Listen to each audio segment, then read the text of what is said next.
queridos alunos, sejam bem-vindos a mais uma videoaula. No caso, essa é a nossa última aula do assunto poliedros, tá? E para fechar esse assunto poliedros, nós vamos falar aqui um pouco sobre poliedros de Platão.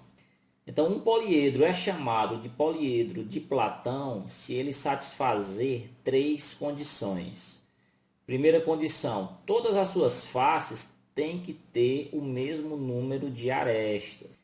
Segunda condição, todos os vértices são pontos em que concorre o mesmo número de arestas. Ou seja, eu tenho que observar quantas arestas estão concorrendo, estão terminando ali em um vértice, tá, pessoal? E nesse caso, todos esses vértices devem conter a mesma quantidade de arestas. E por último, ele deve ser um poliedro euleriano, tá? A gente já viu na aula passada quando é que um poliedro ele é euleriano, né? Ele deve atender àquela relação de Euler, né? Vamos ver alguns exemplos aqui com os desenhos, tá, pessoal? Então eu tenho aqui um paralelepípedo e todos os paralelepípedos, pessoal, são poliedros de Platão. Vamos testar aqui, ó. Todas as faces são quadriláteros. Se vocês observarem, todas as faces desse paralelepípedo, elas são quadriláteros, ou seja, elas têm quatro lados ou quatro arestas, tá? Então, está atendendo aquela primeira condição para o poliedro ser um poliedro de Platão, né? Todas as faces devem ter a mesma quantidade de arestas, né? No caso aqui se verifica essa propriedade para o paralelepípedo. A segunda condição também está sendo atendida aqui no paralelepípedo. Observe que em cada um dos vértices, tá, pessoal? Os vértices concorrem à mesma quantidade de arestas. Por exemplo, nesse vértice aqui eu tenho concorrendo nele 3 arestas, ou seja, eu tenho a culminância aqui de 3 arestas, né? 3 arestas estão aqui formando esse vértice, digamos assim, tá? A palavra matemática é concorrer, né? 3 arestas concorrem nesse vértice. Observe nesse outro vértice, também tenho aqui a concorrência de 3 arestas. Eu tenho essa aresta, tenho essa aresta e tenho essa aresta. Esse vértice aqui de baixo tem uma concorrência de 3 arestas. Tenho essa aqui na vertical e essas duas aqui na horizontal. Tá? Na realidade, todos os vértices aqui do paralelepípedo concorrem 3 arestas. Tá? E por último, para fechar aqui a nossa verificação e realmente provar que esse é um poliedro de Platão, eu tenho aqui que ele também é euleriano, ou seja, se você fizer aqui a soma do número de vértices mais o número de faces e subtrair aqui o número de arestas, você vai ter um valor 2, ou seja, ele atende àquela relação de Euler, né? A gente viu isso bem detalhado na aula passada, tá, pessoal? Então, todos os paralelepípedos são poliedros de Platão. Outro exemplo aqui de poliedro de Platão são os tetraedros, tá, pessoal? Todos os tetraedros, né, eles são poliedros de Platão.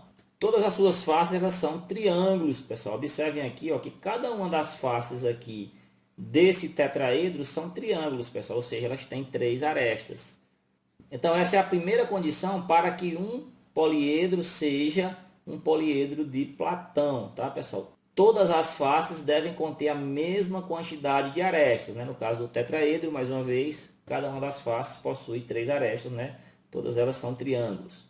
A segunda condição que também está sendo atendida é a questão dos vértices. Observe que cada um dos vértices, neles concorrem aqui 3 arestas, tá? No caso que todos os vértices aqui possuem aqui 3 arestas concorrendo neles, tá bom, pessoal? Então, a segunda condição também está atendida.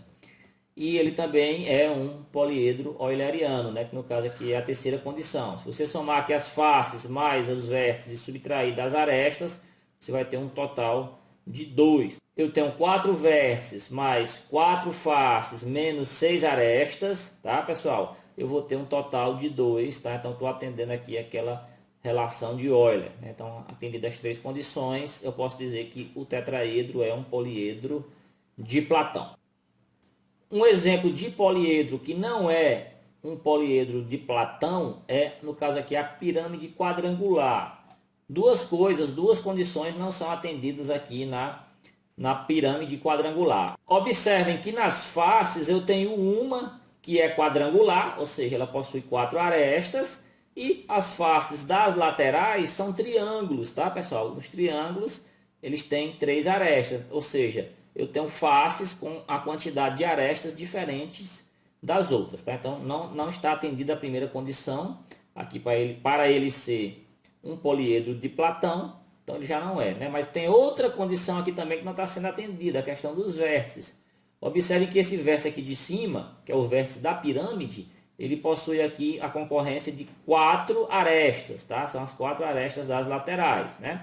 Já esses vértices aqui da base, eles possuem aqui a concorrência de 3 arestas, tá bom, pessoal? Então, a segunda condição também não está atendida, mas é bom frisar que apenas uma condição não sendo atendida, eu já posso afirmar que esse poliedro não é um poliedro de Platão. Encerrando a nossa aula de hoje, pessoal, eu tenho aqui um prisma reto hexagonal, que também não é um poliedro de Platão, tá? Nesse caso aqui, a única condição que não é atendida é a primeira condição, a condição das faces.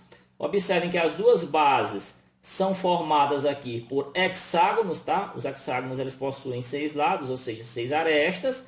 Já as faces das laterais são faces quadrangulares, né? No caso aqui são retângulos. E nesse caso aqui eles possuem 4 arestas ou 4 lados, né? Ou seja, a quantidade de arestas das faces das laterais para as faces aqui das bases são diferentes. Se são diferentes, eu não atendo aqui a minha primeira condição para ele ser um poliedro de Platão. Ok, pessoal? Então essa aqui foi a nossa rápida aula de hoje. Eu espero que vocês tenham gostado e até a próxima.